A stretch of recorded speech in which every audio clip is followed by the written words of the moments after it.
This is Chandni Dinani welcoming you to magnet brains. और अब हम स्टार्ट करने वाले हैं the new chapter which is the 100 dresses part 2।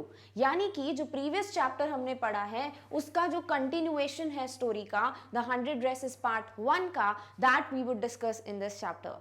अब इसके पहले कि हम डायरेक्टली जंप करें इनटू द स्टोरी कि क्या हुआ, हम थोड़ा बहुत आउटलाइन देख लेते हैं। I will definitely not tell you कि एग्जैक्टली क्या हुआ है, नहीं तो मजा नहीं आएगा आगे पढ़ने में, बट इतना बता देती हूँ मैं आपको कि अब क्या होता है ना, वैंडा स्कूल नहीं आ रही है, राइट। अब उसको गर्ल्स मेडल मिला है, तो मिस मेसन या पूरे जो बच्चे हैं क्लास के वो कहीं ना कहीं ऐसा सोच रहे हैं कि वैंडा अगर होती तो फिर उसको हम अपलॉज देते, हम उसे प्रेस करते, अप्रिशिएट करते कि you are such a good artist. और फिर मिस मेसन को भी बुरा लग रहा था कि वो क्यों नहीं आई है।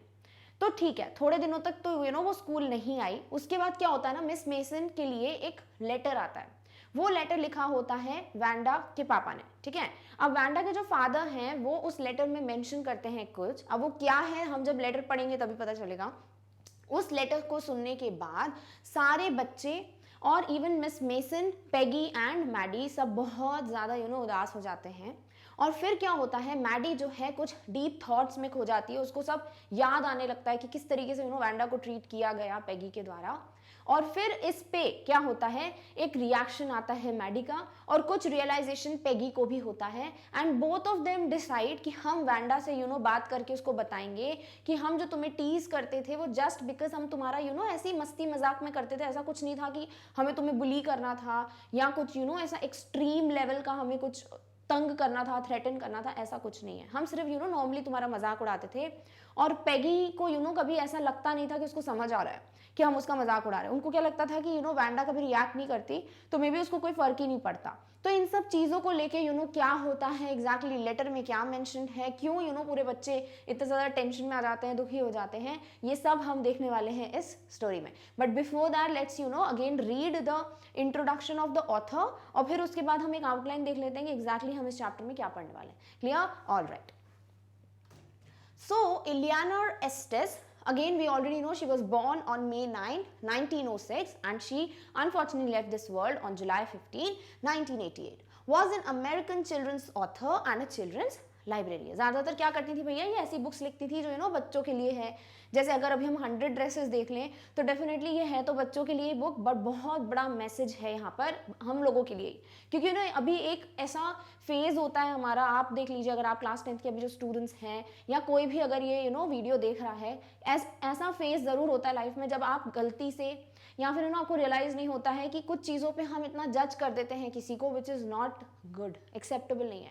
सपोज आपका भी कुछ ना कुछ ऐसा पॉइंट होगा। फॉर एग्जाम्पल हो सकता है कि आपको ज़्यादा अच्छे से इंग्लिश बोलना नहीं आती, हो सकता है आप अच्छे कपड़े मतलब पहनते नहीं है, शौक नहीं है, हो सकता है कि आपको आपका जो नाम है आपको लगता है, लोगों को लगता है कि थोड़ा अजीब है, राइट। तो इन सब चीज़ों पे अगर हमें कोई जज करता है तो हम पे क्या बीतती है वो हमें समझ आता है। बट अगर हम उसी चीज़ पे किसी और को जज करते हैं तो हम वो रियलाइज़ नहीं कर पाते कि सामने वाले पे भी कोई हार्मफुल इम्पैक्ट पड़ सकता है। तो ये जो ऑथर हैं ये हमेशा बुक्स में या कुछ भी स्टोरी ऐसे ही लिखते हैं, ज़्यादातर जो चिल्ड्रन रिलेटेड है, but with a very deep message. Clear? Now in this story the 100 dresses 2 reveals why Vanda Petrinsky had not been coming to school। यानी पूरे चैप्टर में हमें ये पता चलने वाला है कि वैंडा जो है स्कूल क्यों नहीं आ रही थी। why she was absent on Monday, then Tuesday, then Wednesday, right, जो हमने प्रीवियस स्टोरी देखी है।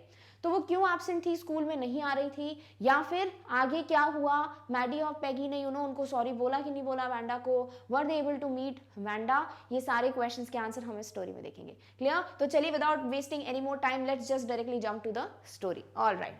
सो व्हाइल द क्लास, अब देखो इसके पहले कि यहाँ पर देखें हमें प्रीवियस स्टोरी का थोड़ा बहुत एंड देख लेना चाहिए। हमें पता है कि एक ड्राइंग कंपटीशन अनाउंस होता है, उसमें गर्ल्स को ड्रेसेस के डिज़ाइंस और बॉयज़ को मोटर बोट्स के डिज़ाइन सबमिट करने होते हैं। फिर क्या होता है, नेक्स्ट डे यानी द डे जब रिजल्ट्स अनाउंस होने वाले होते हैं उस दिन मिस मेसन अनाउंस करती हैं कि जो जैक बेगल्स हैं वो लड़कों की टीम में से जीता है फॉर मोटरबोट डिजाइनिंग, और गर्ल्स की टीम में से एक स्टूडेंट है जिसने रूम नंबर 13 को बिलोंग करती है और जिसने 100 डिजाइन जो है सबमिट की हैं। हर एक डिजाइन बहुत ब्यूटीफुल है और वर्दी है ऑफ विनिंग अ प्राइज। और फिर मिस मेसन अनाउंस करती हैं कि भाई वो है Wanda Petronski, the one who has made all the drawings जो क्लासरूम में लगी हुई थी, और ये ड्राइंग्स जो हैं वो वैंडा वैंडा के थ्रू इतनी ब्यूटीफुली बनाई गई थी कि हर एक बच्चा भी अप्रिशिएट कर रहा था इन ड्राइंग्स को। फिर क्या होता है भाई, अनफॉर्चुनेटली वैंडा खुद प्रेजेंट नहीं होती है क्लास में to receive that appreciation, that praise, that girl's medal. तो उसके आगे क्या हो रहा है, यानी हम उस पर्टिकुलर डे से ही कंटिन्यू कर रहे हैं कि जिस दिन बच्चे उनको बोलती है मिस मेसन कि now you all can file around the class और आप सारी जो ड्राइंग्स है उनको देख सकते हो। तो ये जो है बच्चे वो अभी क्या कर रहे हैं, अभी ये ड्राइंग्स देख रहे हैं। क्लियर? अब यहाँ से हमारी स्टोरी जो है कंटिन्यू होती है। So while the class was circling the room यानी कि जब तक बच्चे सर्कल में, क्योंकि देखो ड्राइंग्स हमें पता है कि चारों ओर लगी हुई थी, ऐसे पूरी क्लासरूम में लगी हुई होंगी, राइट? तो बच्चे क्या कर रहे थे, लाइन में एक सर्कल के फॉर्म में घूम रहे थे ताकि वो सारी ड्राइंग्स को देख पाए। तो जब ये बच्चे क्लास में घूम रहे हैं और इन सारी ड्राइंग्स को देख रहे हैं, तब क्या होता है, the monitor from the principles office brought miss mason a note. तो जो मॉनिटर हैं वो प्रिंसिपल के ऑफिस से एक नोट, एक लेटर लेके आती है, एक नोटिस लेके आती है, किसके लिए, मिस मेसन के लिए। मिस मेसन कौन है भाई, इनकी क्लास की जो टीचर हैं, ठीक है? तो उनके लिए प्रिंसिपल के ऑफिस से एक नोट आता है। Miss mason read it several times and studied it thoughtfully for a while. अब मिस मेसन को जैसे ही वो नोट देती है मॉनिटर, तो वो उसको बार बार पढ़ती है, ठीक है? एक बार नहीं पढ़ती नोट को, बार बार पढ़ती है मिस मेसन, और कुछ देर के लिए वो उसको स्टडी करती हैं थॉटफुली, यानी कि थिंकिंग अबाउट समथिंग, यानी कि बहुत बार सोचती हैं वो उस चीज़ के लिए, she is thinking a lot about that thing, और उसको स्टडी कर रही हैं, ठीक है? तो अगर ऐसा होता है ना, फॉर एग्जाम्पल आपको कोई लेटर मिला हो, या इमेजिन करो आप किसी चीज़ के लिए अप्लाई कर रहे थे बहुत टाइम से, और आपको एकदम से मेल आता है या लेटर आता है, मैसेज आता है कि आपने क्वालिफाई कर लिया है, तो आप क्या करते हो, 4-5 बार पढ़ते हो, यार भरोसा ही नहीं हो रहा, राइट? तो यही चीज़ मिस मेसन के साथ हो रही है। ऐसा कुछ था लेटर में जिनको भरोसा नहीं हो रहा मे बी, या फिर उनको ऐसा लग रहा है कि शायद मैंने कुछ गलत तो नहीं पढ़ लिया, तो वो बार बार उसको पढ़ रही है, and she is thinking about it. Clear? Attention class, everyone back to their seat. और एकदम से मिस मेसन जो है वो बोलती हैं कि भाई क्लास अटेंशन, अब सब लोग जो है अपनी सीट पे चले जाओ, क्योंकि सारे बच्चे जो है वो सर्कल अराउंड कर रहे हैं to watch all the pictures, all the designs. तो इस वक्त मिस मेसन बोलती हैं कि अटेंशन, यानी कि सब लोग शांत हो जाओ, साइलेंट, और फिर अपनी सीट्स पे जाके बैठ जाइए, क्योंकि वो नोट हो सकता है वो अब उन बच्चों को पढ़ के सुनाना हो। Clear? All right. When the shuffling of feet had stopped and the room was still and quiet, Miss Mason said. तो जब शफलिंग का मतलब हमको ऑलरेडी पता है, मूवमेंट, यानी जब सारे बच्चे सर्कल अराउंड कर रहे हैं क्लास में, तो क्या हो रहा है, मूवमेंट हो रहा है, राइट? उनके पैरों की आवाज़ें आ रही हैं। तो जब फाइनली सब बच्चे अपनी अपनी सीट पे पहुंच गए और पूरी क्लास जो है वो शांत हो गई, एवरीथिंग वाज जस्ट साइलेंट, तब मिस मेसन ने क्या बोला, let's read it. I have a letter from Vanda's father that I want to read to you. तो मिस मेसन ने सारे बच्चों को बताया, जब सारे बच्चे सेटल हो गए क्लास पे, तो सारे बच्चों को मिस मेसन ने बोला कि मेरे पास एक लेटर आया है, किससे, वैंडा के पापा के थ्रू, ठीक है? तो जो वैंडा पेट्रन्स की हैं, उनके फादर ने एक लेटर लिखा है, एक नोट भेजा है, और वो लेटर मैं आप सबको पढ़ के सुनाना चाहती हूँ। क्लियर? चलिए देखते हैं भाई लेटर में ऐसा क्या मेंशन्ड है। Miss Mason stood there a moment and the silence in the room grew tense and expectant. अब क्या हुआ, मिस मेसन थोड़ी देर खड़ी हो गई, ठीक है? हो सकता है मे बी वो वेट कर रही थी कि सब बच्चे फाइनली सब शांत हो जाएं, सेटल हो जाए, या फिर मे बी लेटर में ऐसा कुछ था कि she needed more time to tell everybody. तो वो जो है थोड़ी देर के लिए खड़ी हो गई, और इस माहौल को देखकर, अपने टीचर को देखकर, वो सुनकर कि वैंडा के पापा का लेटर आया है, सारे बच्चे जो हैं वो शांत हो गए, और जो साइलेंस था वो एकदम से एक टेंशन का जो माहौल हो जाता है ना, कि सस्पेंस क्रिएट हो जाता है, उस तरीके से चेंज होने लगा। एंड इट वॉज एक्सपेक्टेंट, यानी होपफुल, यानी बच्चे जो है वो सोच रहे थे कि ठीक है अब कुछ पता चलेगा, मे बी वैंडा के बारे में पता चलेगा, why she was not coming, या फिर ऐसा क्या है लेटर में, तो होता नहीं उत्सुकता हो जाती है, that was being developed in the class, ठीक है? The teacher adjusted her glasses slowly and deliberately. फिर जो मिस मेसन है वो ग्लासेस पहनती, राइट? तो वो जो है अपनी ग्लासेस को थोड़ा एडजस्ट कर रही थी। ऐसा होता है ना कि जब जो ग्लासेस पहनते हैं, अगर वो किसी चीज़ को रीड कर रहे हैं या फिर उनको कुछ पढ़ के सुनाना है, तो दे एडजस्ट देयर ग्लासेस, कि प्रॉपरली ग्लासेस एडजस्ट हो जाए, ऊपर नीचे प्रॉपर एक फ्रेम में आ जाए, और तब जाके मैं पढ़ूँ, ठीक है? तो उन्होंने अपने ग्लासेस एडजस्ट किए और डेलिबरेटली किया, यानी जानबूझ के किया। अब इसके दो रीजंस हो सकते हैं। देखो, हो सकता है कि मे बी जो लेटर में लिखा हुआ था that was something very shocking में भी कह सकते हो, यानी कि उनके लिए इतना एक्सपेक्टेड नहीं था जो भी लेटर में मेंशन्ड है। तो हो सकता है उस रीजन की वजह से वो अपने क्लासेस एडजस्ट करें।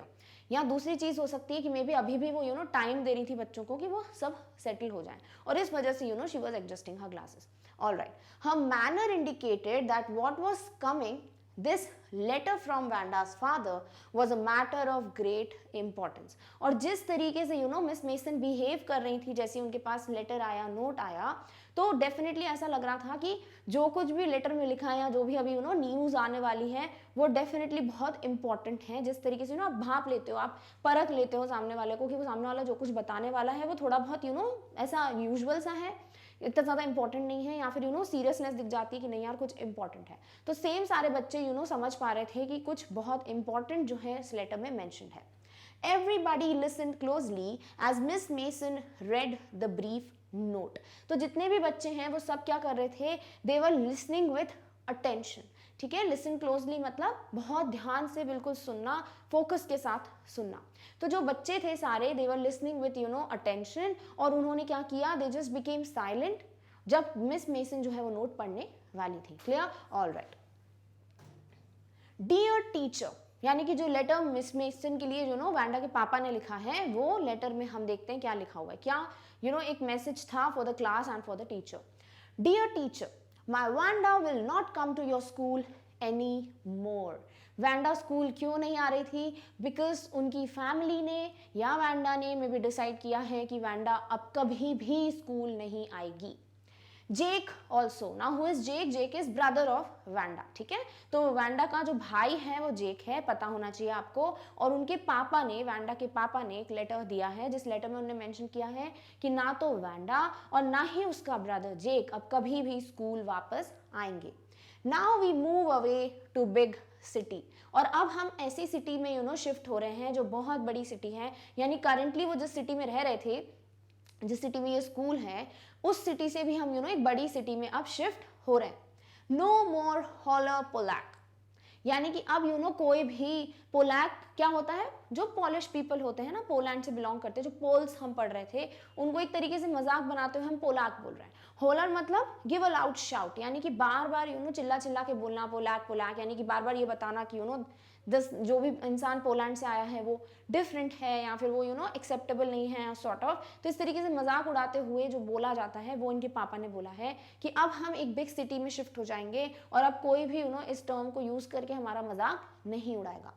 No more ask why funny name, plenty of funny names the big city, यानी कि यहाँ पर क्या बोल रहे हैं कि अब कोई भी बार बार पूछेगा नहीं कि तुम्हारा नाम इतना अजीब क्यों है, या ये कैसा नाम है पेट्रन्स की, या फिर कोई मजाक उड़ा रहा है, कोई भी अब नहीं बोलेगा। क्यों?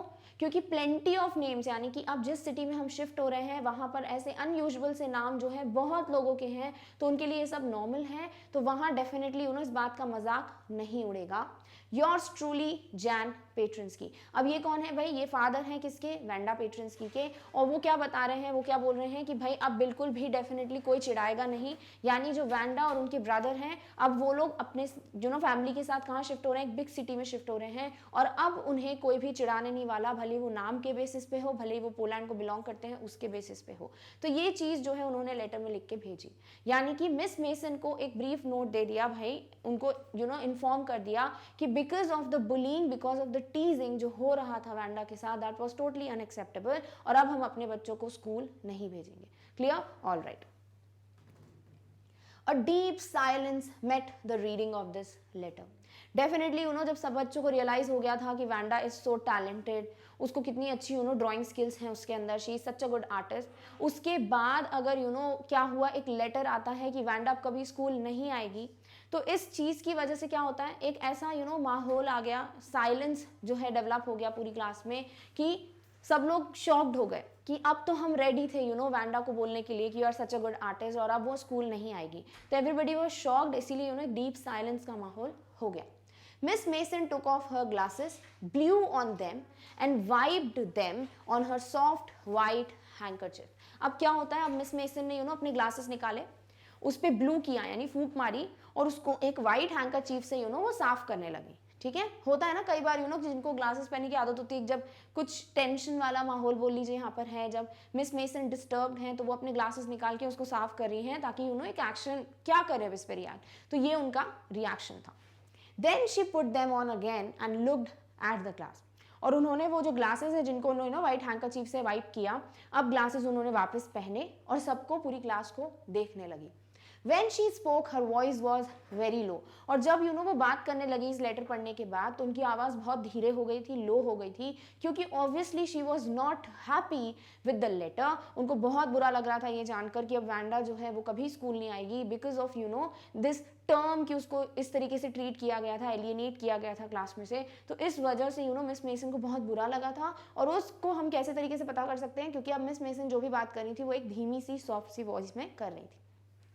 I am sure that none of the boys and girls in room 13 would purposely and deliberately hurt anyone's feelings because his or her name happened to be a long, unfamiliar one. अब miss Mason ने class को बोला ऐसे कि मुझे नहीं लगता, या फिर मैं 100% श्योर हूँ कि किसी भी लड़के या किसी भी लड़की ने जो रूम नंबर 13 में पढ़ते हैं, उन्होंने जानबूझ के, पर्पसफुली, डेलिबरेटली, यानी अपनी मर्जी से जानबूझ के इस तरीके से ट्रीट किया होगा वैंडा को, और उसके नाम का मजाक उड़ाया होगा, जो नाम थोड़ा बड़ा है, पेट्रन्स की क्या है, थोड़ा बड़ा सा सरनेम है, राइट, और अनयूजुअल है, अनफेमिलियर है, यानी कि जिस सरनेम से वो ज़्यादातर जानते नहीं है, ऐसे सरनेम उन्हें सुने नहीं है। तो ऐसे सरनेम को लेकर मिस मेसन का कहना था कि मुझे नहीं लगता कि रूम 13 में कोई ऐसा बॉय या गर्ल होगा जिसने पर्पसफुली या डेलिबरेटली वैंडा को इस बात पे टीज किया होगा। Clear? All right. I prefer to think that what was said in thoughtlessness. Miss mason बोलती हैं कि मैं इस चीज़ को इस तरीके से लेना चाहूँगी या समझना चाहूँगी कि जो कुछ भी कहा गया या जो कुछ भी मस्ती मजाक हुआ, वैंडा को जिसने भी चिढ़ाया उसके नाम से लेकर, वो सब कुछ एक थॉटलेसनेस में हुआ होगा, यानी कि केयरलेसनेस में हुआ होगा, गलती से हुआ होगा, जानबूझ के आपने ऐसा बिहेव नहीं किया होगा। I know that all of you feel the way I do. और मिस मेसन बोलती हैं कि डेफिनेटली जिस तरीके से मुझे अभी फील हो रहा है, बुरा लग रहा है, वही सेम फीलिंग आप बच्चों को भी अभी हो रही होगी। That this is a very unfortunate thing to have happened. और वो क्या फील कर रही थी उस वक्त कि उनके हिसाब से ये बहुत ही अनफॉर्चुनेट चीज़ हुई थी, एक बोलते ना जो दुर्भाग्यपूर्ण वाली चीज़ हुई थी, लकी नहीं था, जो अनलकी, ठीक है। तो कुछ ऐसा हुआ है जो बिल्कुल भी सही नहीं था। वो क्या था कि वैंडा अब कभी भी स्कूल नहीं आएगी। Unfortunate and sad both. और फिर मिस मेसन बोलती हैं कि डेफिनेटली अनफॉर्चुनेट तो है ही, बट सैड भी है, बहुत ज़्यादा दुख भरी बात है कि वैंडा अब कभी स्कूल वापस नहीं आएगी। And I want you all to think about it. और मिस मेसन ने बोला कि अब मैं यही चाहती हूँ कि आप लोग भी इस चीज़ को सोचो, इस पे अपना थॉट प्रोसेस चलाओ थोड़ा, कि कितना गलत किया है जिसने भी किया है। यानी कि इनडायरेक्टली मिस मेसन को तो ऑब्वियसली नहीं पता है, राइट, कि पेगी और मैडी इस तरीके से करते थे, बट शी वांटेड कि वो जिसने भी वैंडा का मजाक उड़ाया है वो अब रियलाइज करें कि how badly it has impacted a life of a girl. The first period was a study period. अब जो होता है ना क्लास के पहला period, second period, third period, right, तो जो फर्स्ट पीरियड था क्लासरूम जब बिगिन हुई थी पढ़ाई, that was a study period, ठीक है, कि पढ़ना है उसमें।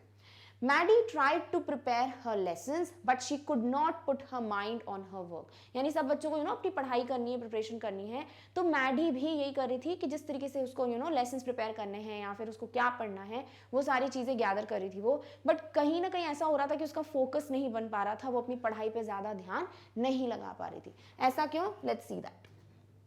She had a very sick feeling in the bottom of her stomach. True, she had not enjoyed listening to Peggy ask Wanda how many dresses she had in her closet, but she had said nothing. और Maddie बार बार focus क्यों नहीं कर पा रही थी पढ़ाई में? क्योंकि उसको एक अजीब सी फीलिंग आ रही थी। अब ये जो बोला है यहाँ पर, had a very sick feeling in the bottom of a stomach, इसका मतलब क्या होता है कि जब होता है ना कि हम बहुत टेंशन में आ जाते हैं या फिर किसी चीज़ से बहुत डर लगता है, तो क्या होता है एकदम से हमारे स्टमक में एक अजीब सी फीलिंग होने लगती है, कि जब बहुत कैसे बोलेगा अनयूजुअल सी फीलिंग होने लगती है, ऐसा लगता है कि बीमार टाइप, राइट, रियल बीमार की बात नहीं होती है, बट वो एक बॉडी रिएक्ट करती है कि आप टेंशन में हो। सेम चीज किसके साथ हो रही थी, मैडी के साथ, और वो फोकस नहीं कर पा रही थी। डेफिनेटली वो खुद ऐसा मानती है कि उसने कभी खुद कुछ नहीं कहा वैंडा को, खुद उसने कभी टीज नहीं किया था, बट उसने कभी पैगी को भी नहीं बोला कि ऐसा मत करो, बल्कि उसने रियलाइज किया था, राइट, कि ये गलत है। जैसे अगर हम देखें तो पैगी को तो रियलाइज ही नहीं हुआ कि वो जो कर रही थी वो गलत था, तो उसको फिर भी थोड़ा बहुत चलो हम एक लिबर्टी दे देते हैं, एक बेनिफिट ऑफ डाउट दे देते हैं कि चलो चल गया। बट मैडी के साथ क्या था, मैडी को तो रियलाइजेशन हुआ था, but then too she never spoke to Peggy कि यार जो भी तुम कर रही हो वो गलत है। Clear? She had stood by silently and that was just as bad as what Peggy had done.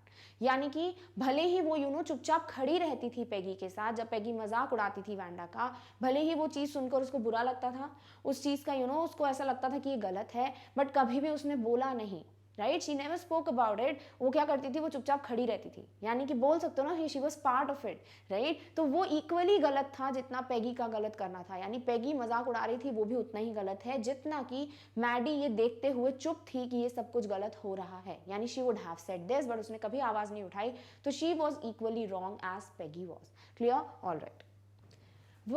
She was a coward, यानी किसकी बात हो रही है यहाँ पर, मैडी की, कि मैडी अगर पैगी और मैडी में गलती को देखा जाए तो पैगी को हम फिर भी थोड़ी बहुत बोल सकते हैं चलो लिबर्टी दे दी कि वो थोड़ी कम गलत है। ऐसा क्यों? क्योंकि पैगी को रियलाइजेशन ही नहीं था कि whatever she is doing is absolutely wrong, right. But Maddy को ये रियलाइज हुआ था कि जो कुछ भी हो रहा है वैंडा के साथ, जो भी उसके मजाक उड़ रहा है, वो कहीं ना कहीं गलत है। तो ये क्या लिखा है, वर्स, यानी कि और भी गलत क्या था कि मैडी को रियलाइज होने के बाद भी उसने कुछ बोला नहीं पैगी को, and she was a coward. Coward यानी कि अ पर्सन हु लैक्स करेज, ठीक है। तो जिस इंसान में हिम्मत नहीं होती, जो डरपोक होता है, उसे हम बोलते हैं कि वो कावर्ड है। तो यहाँ पर मैडी को यही बोल रहे हैं हम कि मैडी ने कभी अपना करेज ही शो नहीं किया, उसने कभी भी हिम्मत नहीं जताई कि चलो मैं बोल देती हूँ किसको, पैगी को, कि तुम गलत हो। एटलीस्ट बोल देती है एक बार तो उसको सेटिस्फैक्शन रहता, वो गिल्ट नहीं रहता अंदर कि मैंने कुछ गलत किया है।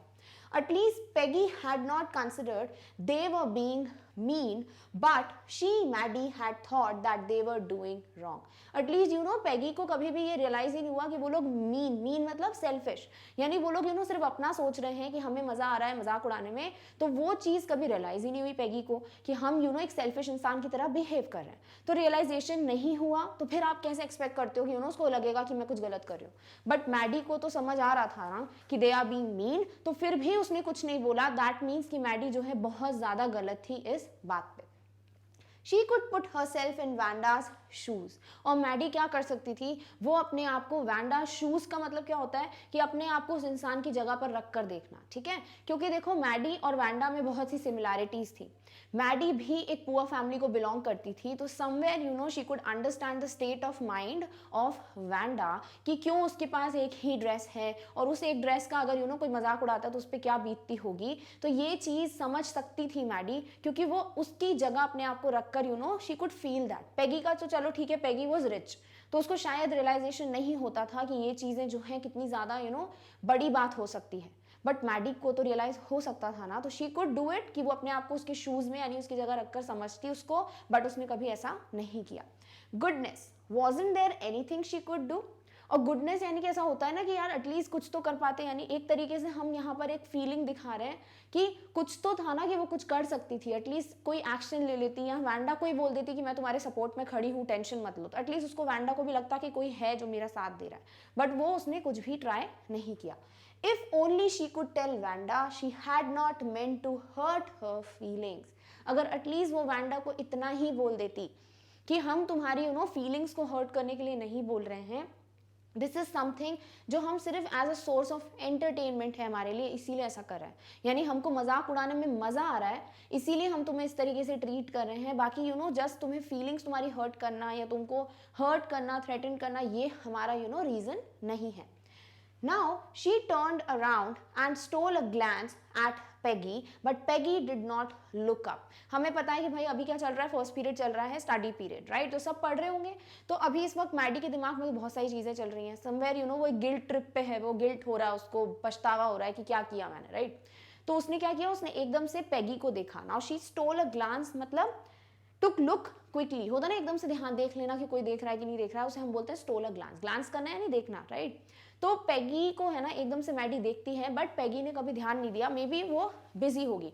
तो यहाँ पर मैडी जो है पैगी की तरफ देखती है, मे बी ताकि वो उसको बता सके कि हम कुछ गलत कर रहे हैं, या सॉर्ट ऑफ कुछ तो दिमाग में चल रहा होगा मैडी के, तभी उसने पैगी को देखा। नाउ लेट्स सी कि भाई पैगी ने देखा क्यों नहीं मैडी को, because she seemed to be studying hard, यानी कि वो जो है ध्यान से पढ़ रही थी, फोकस करके पढ़ रही थी वो, इसीलिए उसका ध्यान नहीं था कि पैगी उसको, मैडी उसको देख रही है।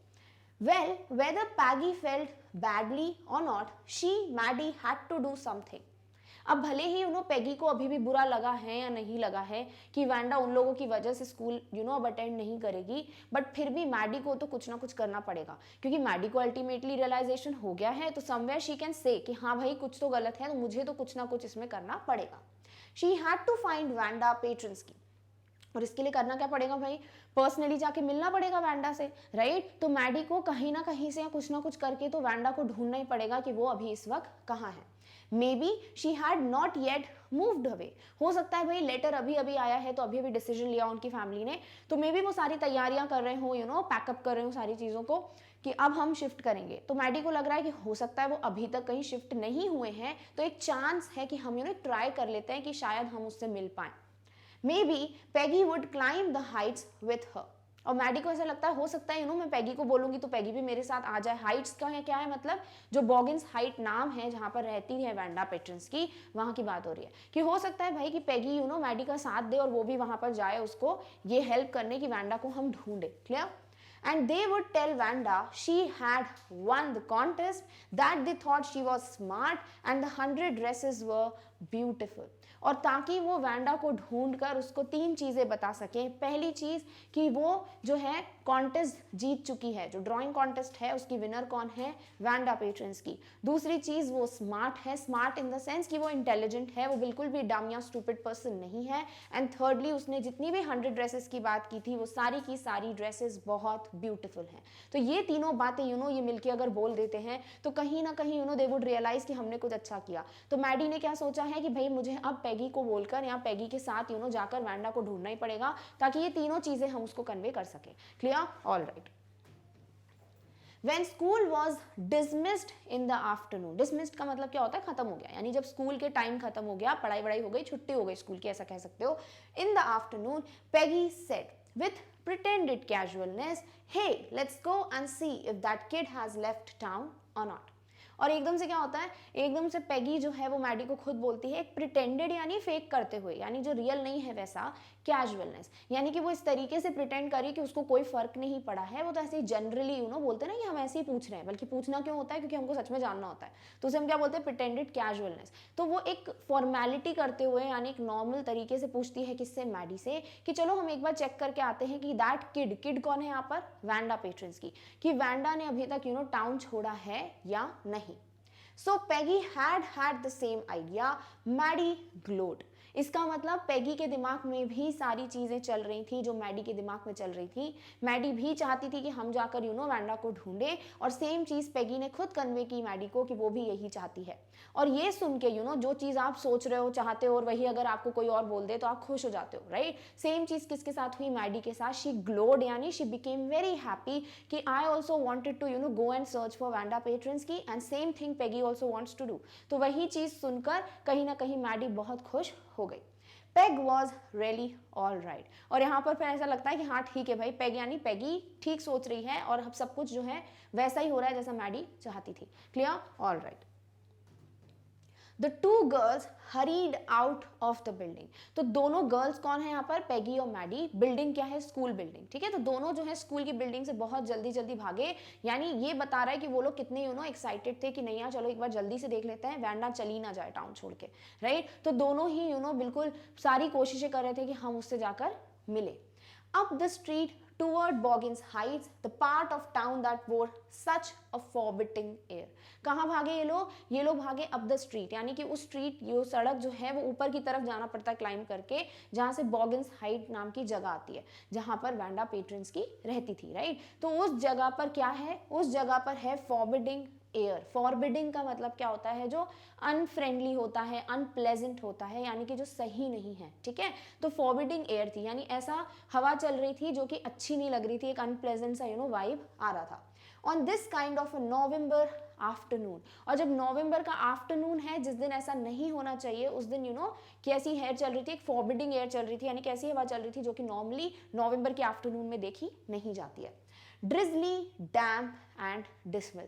ड्रिजली का ऑलरेडी पता है हमें, जब छोटी मोटी बारिश होती है, लाइट रेन हो रही होती है, that is what drizzly. And damp and dismal का मतलब क्या होता है, देखो इसका मतलब होता है वेट एंड सैड, यानी कि गीला गीला था थोड़ा बहुत, क्योंकि बारिश थोड़ी बहुत हो रही थी तो बहुत वेट सा था, बट माहौल कैसा था, सैड सा। क्यों बोला ऐसा, because expressing a state of hopelessness, क्योंकि कहीं ना कहीं वो होता है ना कि सब कुछ खत्म हो जाएगा लाइफ में, वो जो फीलिंग होती है, दैट वाज समथिंग जो उस एनवायरनमेंट में हमें बताई गई है। क्योंकि वैंडा पेट्रन्स की was so much disturbed from this thing कि वो उसने जो डिसाइड किया था कि अब मैं टाउन छोड़ के जा रही हूँ, तो कहीं ना कहीं वो पूरा एनवायरनमेंट ऐसा था कि सब कुछ बहुत दुखी टाइप का है, अपसेटिंग है। तो ये चीज जो है हमें डैम और डिस्मिल के थ्रू बताई गई है। Clear, alright. Well at least said Peggy gruffly. अब किसने बोला, पेगी ने बोला वेल, यानी वो कुछ बताना चाहती है। हाउ शी सेड ग्रफली, यानी ब्लंटली, बिल्कुल ब्लंट होकर उसने क्या बोला है, I never did call her foreigner और make fun of her name. यानी पेगी यहाँ पर क्या बोलती है, डायरेक्टली होता है ना, कुछ लोग जो थोड़ा बहुत रियलाइज करते हैं, फिर उनको क्या लगता है यार इतनी बड़ी गलती तो ना की थी मैंने, तो छोटा सा मजाक किया था, राइट। तो वो जो होता है कि अपनी मिस्टेक्स को हाइड करने के लिए आप बोलते हो, खुद को तसल्ली देते हो कि नहीं मैं सही था, मैं सही था। तो वो चीज़ यहाँ किसके साथ हो रही है, पेगी के साथ। बोलती है कि अरे कम से कम मैंने उसको कभी फॉरेनर थोड़ी ना बोला कि तुम दूसरी जगह से आई हो, या मैंने थोड़ा ना कभी उसके नाम का मजाक उड़ाया था। I never thought she had the sense to know we were making fun of her anyway. और पेगी बोलती है मुझे कभी ऐसा नहीं लगा था कि उसको समझ आ रहा है कि हम उसका मजाक उड़ा रहे हैं। यानी कि पेगी को क्या लगता था कि जो वैंडा है उसमें इतना दिमाग नहीं है, she is dumb girl, she is a stupid girl, और उसे कभी भी ये समझ नहीं आएगा, कभी ये रियलाइज नहीं होगा कि हम तो उसका मजाक उड़ा रहे हैं। क्लियर। और इस तरीके से पेगी को लगता था जब उसको समझ ही नहीं आ रहा तो let me just make fun of her. Clear, all right. I thought she was too dumb, यानी कि पेगी को क्या लगता था कि वैंडा जो है बहुत ज़्यादा डम है, बहुत ज़्यादा स्टूपिड गर्ल है, यानी उसको कुछ समझ नहीं आता, तो चलो मजाक उड़ाते रहते हैं। And gee look how she can draw. और यहाँ पे जी का मतलब क्या होता है, यानी कि जो एक एक्सप्रेशन दिखाया जाता है for I think surprise, alright, use for expressing surprise. एक एक्सप्रेशन होता है जब आपको ये बोलना होता है कि oh my God, like shocking सा, तो वो क्या बोल रही है कि gee look how she can draw, यानी it's such a surprising thing कि वो किस तरीके से ड्राइंग कर लेती है। तो somewhere this was shocking for her, क्योंकि उसको क्या लगता था शी इज अ डम girl, right, she is not at all smart, she is not at all talented, but जैसे ही दिखता है यार उसकी ड्राइंग्स इतनी अच्छी है, the best designs in the class, then she was shocked by seeing this कि wow she can also draw so beautifully. Maddie could say nothing, और मैडी जो है वो कुछ नहीं बोल पा रही थी। क्यों? क्योंकि मे बी ऐसा होगा कि भाई ये सब बातें सुन के उसको समझ ही नहीं आ रहा भाई मैं क्या रिएक्ट करूं, पेगी सही बोल रही है कि नहीं बोल रही है, right. All she hoped was that they would find Wanda. उसके दिमाग में सिर्फ एक चीज चल रही थी कि पेगी कुछ भी बोल रही है लेट इट बी, उसके दिमाग में सिर्फ एक ही चीज चल रही थी कि मुझे बस वैंडा को ढूंढना है। क्योंकि देखो लाइफ में अगर वो नहीं ढूंढ पाते हैं वैंडा को, उसको नहीं बोल पाते हैं कि दिस वाज समथिंग जो हम for the sake of fun कर रहे थे, हम तुम्हें हर्ट करने के लिए नहीं कर रहे थे, तो वो जो गिल्ट है ना, पछतावा है, वो लाइफ टाइम रहेगा, राइट। और उस गिल्ट के साथ रहना थोड़ा डिफिकल्ट हो जाएगा फॉर मैडी, इसलिए मैडी कहीं ना कहीं चाहती थी बस एक ही चीज कि हम भाई बस वैंडा को ढूंढ लें। Clear, alright. She wanted to tell her that they were sorry they had picked on her. Maddy चाहती थी कि वैंडा से मिलकर उसको बता पाए कि वो लोग बहुत ज़्यादा सॉरी फील कर रहे हैं just because they have picked on her. Picked on her का क्या मतलब होता है, choose someone to criticise him और हर, यानी जब हम किसी को चूज करते हैं to make fun of them, किसी का मजाक उड़ाने के लिए तो उसे हम क्या कहते हैं कि we have picked on someone. Clear, जैसे कुछ ऐसे कभी आप सुनने को मिलता होगा कि why you are picking on me, यानी कि मुझे क्यों पकड़ रहे हो भाई, इसमें मुझे क्यों घसीट रहे हो, तो इस चीज को हम क्या बोलते हैं, पिक ऑन समवन, यानी you choose someone to just make fun और क्रिटिसाइज समबडी। तो यहाँ पर मैडी चाहती थी कि हम वैंडा से मिलकर उसको ये बताएं कि हम बहुत ज़्यादा सॉरी फील कर रहे हैं कि हमने इस तरीके से तुम्हारे साथ बिहेव किया। And how wonderful the whole school thought she was, और वो चाहते थे वैंडा को ये बताना कि वैंडा तुमको नहीं पता है कि जब से तुम्हारी डिजाइन्स देखी हैं, जो तुम्हारी ड्राइंग है वो देखी है, तब से पूरी क्लास को लगता है कि तुम कितनी अलग स्टूडेंट हो, how wonderful you are. And please not to move away and everybody would be nice. और मैडी चाहती थी कि हम उसको बोलें, रिक्वेस्ट करें कि प्लीज टाउन छोड़कर मत जाओ, क्योंकि अब तुम स्कूल में आओगी ना तो कोई भी तुम्हारे साथ ऐसे नहीं करेगा, कोई तुम्हें टीज नहीं करेगा और सब तुमसे बहुत प्यार से बिहेव करेंगे। तो ये चीज मैडी जो है किसको बताना चाहती थी, वैंडा को। She and Peggy would fight anybody who was not nice. She also wanted to convey Wanda कि अगर कोई तुम्हारा गलती से मजाक कभी उड़ा भी देता है या तुम्हें कोई परेशान करेगा तो मैं और पैगी यानी मैडी और पैगी जो हैं उसके खिलाफ फाइट करेंगे, उसको समझाएंगे, रोकेंगे कि तुम जो भी कर रही हो गलत कर रही हो। यानी कुछ भी अगर होगा आप स्कूल में तो हम एज अ ग्रुप काम करेंगे, हम तुम्हारे सपोर्ट के लिए हमेशा रहेंगे। The two girls hurried on. They hoped to get to the top of the hill before dark. और ये दोनों जो है बहुत जल्दी जल्दी जल्दी भाग रहे थे, स्ट्रीट चढ़ते जा रहे थे। क्यों? क्योंकि वो चाहते थे अंधेरा होने से पहले एटलीस्ट वो बॉगिन साइड तक पहुंच जाए, मे बी वो वैंडा से मिल ले अंधेरा होने के पहले, क्योंकि ऑब्वियसली घर भी वापस जाना, राइट। तो वो इस होप में, इस आशा में कि वो वैंडा से मिलेंगे, वो बहुत जल्दी जल्दी भाग के जा रहे थे। Clear? All right. I think that's where the patrons' keys live, said Maddie, pointing to a little white house. अब ये लोग पहुंच चुके हैं बॉगिन साइड और एक छोटा सा व्हाइट कलर का घर दिखता है इनको, और मैडी उस घर की तरफ पॉइंट आउट करके बोलती है पैगी से कि मुझे लगता है वो घर है जहां पर पेट्रन्स कीज रहते हैं, यानी कि वैंडा पेट्रन्स की फैमिली रहती है। Wisps of old grass stuck up here and there along the pathway like thin kittens, यानी कुछ ऐसे घास जो ग्रास होती है उसके विस्प यानी कि छोटे छोटे बंडल हर जगह लगे हुए थे, और वो ऐसे लग रहे थे जैसे छोटी छोटी किटन्स यानी बिल्ली के जो बच्चे होते हैं छोटे, वो बैठे हो। इस तरीके से वो सीन दिख रहा था। The house and its sparse little yard looked shabby but clean. और जो घर था और उसका छोटा सा बिल्कुल जो यार्ड बना हुआ था, जो बाहर का बोलते हैं ना, आंगन बोलते हो जिसको आप हिंदी में, वो जो बाहर की स्पेस थी वो सब छोटी सी स्पेस थी और थोड़ी बहुत शैबी दिख रही थी। What does shabby means? In a bad condition, यानी कि एक अच्छी कंडीशन में नहीं था। ऑब्वियसली ऐसी जगह पे रहते थे वो लोग, they belong to a poor family, तो घर बिल्कुल ऐसा रेनोवेट करके तो रखा नहीं होगा उन्होंने, राइट। तो उनकी जो घर था और जो थोड़ी बहुत स्पेस थी घर के सामने वो शैबी थी, यानी कि थोड़ी बुरी कंडीशन में थी, पुअर कंडीशन में थी, बट क्लीन थी यानी साफ थी। This reminded Maddie of Vanda's one dress, her faded blue cotton dress, shabby but clean. हमें पता है 100 Dresses Part 1 में कि जो वैंडा पेट्रन्स की है वो सिर्फ एक ड्रेस पहनती थी, राइट। उसके पास एक फेडेड ब्लू कलर की ड्रेस थी जो कि दिखती कैसी थी, शैबी बट क्लीन, राइट। ऐसा लगता था कि उसको आयरन नहीं किया है अच्छे से, बट वो हमेशा साफ होती थी ड्रेस। सेम चीज घर को देखकर दिख रहा है कि जो मैडी को घर दिखा, राइट, जो व्हाइट कलर का, वो घर भी ऐसे ही कुछ था जो बहुत बुरी कंडीशन में था बट साफ सुथरा था। और यही चीज ड्रेस का रिमाइंड करती है मैडी को कि जैसे वैंडा की जो है ड्रेस भले ही बहुत पुअर कंडीशन में होती थी, बहुत पुरानी होती थी, बट फिर भी वो हमेशा नीट एंड क्लीन ड्रेस पहनकर आती थी।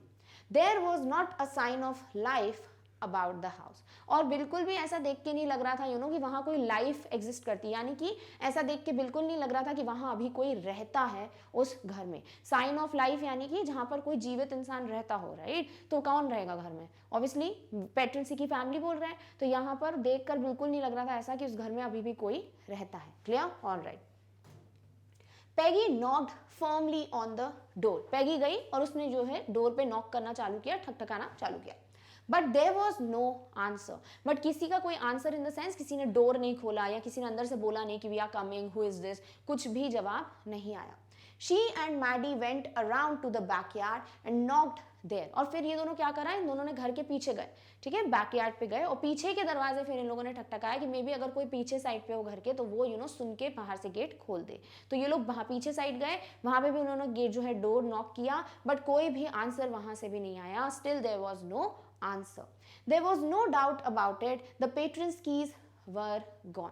और इस चीज का थोड़ा सा भी डाउट नहीं था कि कोई तो होगा, अभी भी कोई चांसेस हो, ऐसा बिल्कुल नहीं है। यानी क्लियर हो गया था कि अब तो उस घर में कोई भी नहीं रहता और जो पेट्रन्स की है यानी वैंडा पेट्रन्स की जो फैमिली है वो लोग चले गए हैं।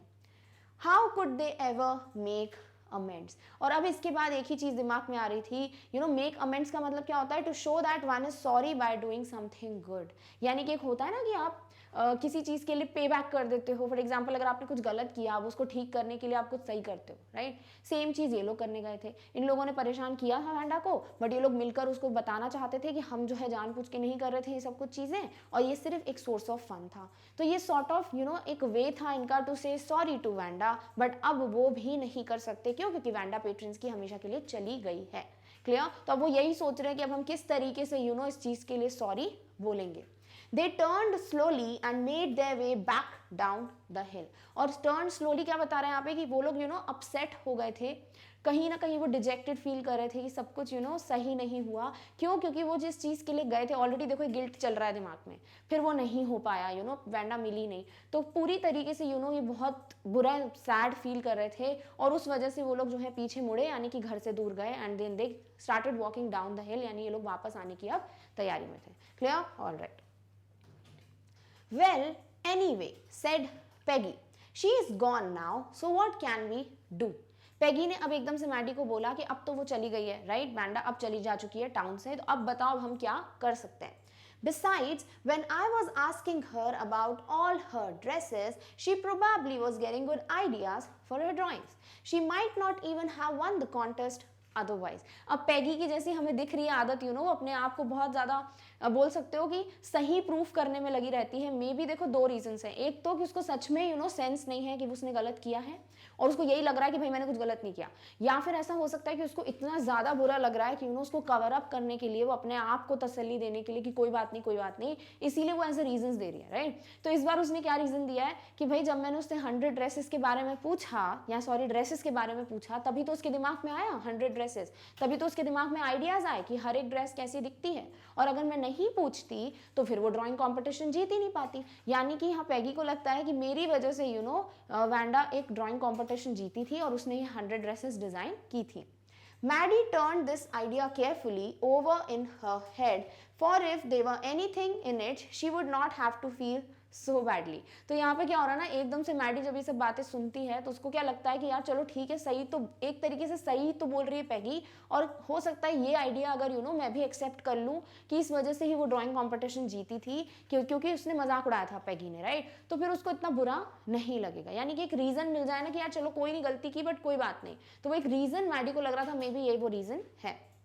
But that night, she could not get to sleep. She thought about Vanda and her faded blue dress and the little house she had lived in. But उस रात, यानी जिस दिन ये लोग गए थे वैंडा को ढूंढने के लिए, उस रात बिल्कुल भी मैडी को नींद नहीं आ रही थी। नींद नहीं आने का सबसे बड़ा रीज़न क्या होता है, जब आप बहुत ज़्यादा किसी चीज़ के बारे में सोच रहे होते हो, ओवर थिंक कर रहे होते हो, आपको टेंशन होता है, जैसे एग्जाम्स का स्ट्रेस होता है, राइट, एग्जाम के एक दिन पहले नींद ही नहीं आती, और जैसे ही नींद आती है तो सपने में क्या आता है कि एग्जाम छूट गया या फेल हो गए, राइट, ऐसा बहुत बार होता है। तो सेम चीज़ मैडी के साथ क्या हो रही थी, क्योंकि उसको बार बार ये चीज़ परेशान कर रही थी कि कुछ तो गलत किया है हमने, तो उसको नींद बिल्कुल नहीं आ रही थी, और वो सिर्फ क्या सोच रही थी, वो वैंडा के बारे में सोच रही थी, वो उसकी ड्रेस के बारे में सोच रही थी, और उसके घर के बारे में सोच रही थी। Clear? All right. And she thought of the glowing picture those 100 dresses made, all lined up in the classroom. और जितनी भी 100 ड्रेसेस पूरी क्लासरूम में लगी हुई थी, वो पिक्चर उसके दिमाग में आ रहा था बार बार, जो इतनी ब्यूटीफुल सी डिजाइन्स थी, अच्छे अच्छे कलर्स थे, वो सब उसके दिमाग में घूम रहे थे। At last, Maddie sat up in bed and pressed her forehead tight in her hands and really thought. और फाइनली क्या हुआ, उसको नींद तो आ नहीं रही थी, तो उसने क्या किया, वो बिल्कुल बेड पे ऊपर बैठ गई उठ के, और उसने अपने हाथ लिए और अपने सर पकड़ के बैठ गई। क्यों सर पकड़ के, हम जब ऐसा होता है ना कि बस अब बहुत ज़्यादा सोच लिया तो एकदम से दिमाग खराब हो जाता है, सेम चीज़ मैडी के साथ हो रही है। तो उसने अपना सर पकड़ लिया अपने हाथ से और वो एकदम से बैठ गई। एंड शी वॉज थिंकिंग, और वो सोच रही थी again and again about Wanda. This was the hardest thinking she had ever done. और इतना ज़्यादा गहरा सोच विचार जो है वो कभी भी मैडी ने अपनी लाइफ में नहीं किया था। This was the very first time जो एक चीज़ पे इतना ज़्यादा वो विचार विमर्श कर रही थी, इतना ज़्यादा वो सोच रही थी कि अब क्या करें, किस तरीके से वैंडा को हम बताएं कि हमने जो कुछ भी किया वो हमने जानबूझ के नहीं किया। After a long time, she reached an important conclusion. और बहुत देर के बाद, बहुत ज़्यादा देर के बाद, जब वो बहुत टाइम तक सोचती रही, फाइनली उसको एक कंक्लूजन मिल गया, एक फाइनली उसको एक 100% रिजल्ट मिल गया कि हमें क्या करना है। लेट्स सी कि भाई उसको क्या समझ आया। She was never going to stand by and say nothing again. यानी अब उसको रियलाइजेशन हो गया है कि मैं अब फाइनली ये डिसीजन लेती हूँ, प्लेज करती हूँ कि मैं कभी भी स्टैंड बाय, यानी कि होता है ना जब लोग पूरे खड़े रहते हैं और आप एक तरह के ऑडियंस बन के मजे लेते हो, राइट, तो वो अब वो नहीं करेगी। यानी मैडी जो है ऐसा कभी बिहेव नहीं करेगी कि वो चुपचाप खड़ी रहे, कुछ गलत होगा तो और कुछ ना कहे, ऐसा वो कभी भी नहीं करने वाली। If she ever heard anybody picking on someone because they were funny looking or because they had strange names, she would speak up. और उसने डिसीजन ले लिया था कि अगर अब उसको कोई भी, मैडी को अगर कोई भी ऐसा दिखता है जो किसी का मजाक उड़ा रहा है, somebody who is picking on someone, यानी कि किसी को टीज कर रहा है, क्रिटिसाइज कर रहा है, treating someone unkindly, unfairly, criticizing them, यानी किसी के साथ भी अगर बुरा व्यवहार हो रहा होगा, वो भले नाम से रिलेटेड हो, वो भले उसके लुक से रिलेटेड हो, कपड़ों से रिलेटेड हो, किसी भी चीज से रिलेटेड हो, मैडी डेफिनेटली इसके खिलाफ अब आवाज उठाएगी, even if it meant losing Peggy's friendship. और इस चक्कर में अगर पेगी से उसकी दोस्ती भी टूट जाए, यानी जिस वजह से वो डरी हुई थी, जिस रीजन की वजह से उसने कभी वांडा का साथ नहीं दिया, अगर वो भी हो जाता है, यानी पेगी से फ्रेंडशिप भी टूट जाती है, फिर भी वो शी वुड स्पीक अप कि something is wrong means it is wrong. She had no way of making things right with Wanda, but from now on she would never make anybody else that unhappy again. Definitely ये तो समझ आ गया था कि भाई Wanda अब town छोड़ के जा चुकी है, फोन नंबर वगैरह की तो बात होगी नहीं उस वक्त, राइट. तो कहीं ना कहीं अब रियलाइजेशन हो गया था मैडी को कि अब मेरे पास कोई और तरीका है ही नहीं कि जिस तरीके से मैं वांडा को ये बोल सकूं कि हमने जो कुछ भी किया हम उसके लिए सॉरी फील करते हैं, राइट. बट उसने क्या डिसाइड किया कि आज के बाद जितना उसने वांडा को दुखी किया था, उतना दुखी वो अब किसी को भी नहीं करेगी, यानी कि she would never try to make anybody unhappy और सैड और tease anyone. Clear? All right. On Saturday, Maddie spent the afternoon with Peggy.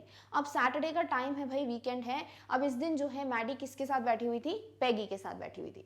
They were writing a letter to Wanda Petrinsky. It was just a friendly letter telling about the contest and telling Wanda she had won. और finally in लोगों ने क्या decide किया भाई afternoon में बैठ के कि अब हम वांडा के लिए एक लेटर लिखेंगे, एक ऐसा लेटर जो फ्रेंडली लेटर है, यानी फ्रेंड्स को आप जैसा लेटर लिखते हो वैसा लेटर इन लोगों ने डिसाइड किया लिखने का. उस लेटर में वो क्या लिखने वाले थे कि वांडा तुम जो हो ड्राइंग कॉम्पिटिशन की विनर हो, यानी तुम्हारा जो कॉन्टेस्ट का जो विनर अनाउंस हुआ था वो वांडा पेट्रिन्स्की है, यानी जस्ट टू कन्वे हर कि you are the winner of the competition. ये लेटर उन लोगों ने लिखना स्टार्ट किया.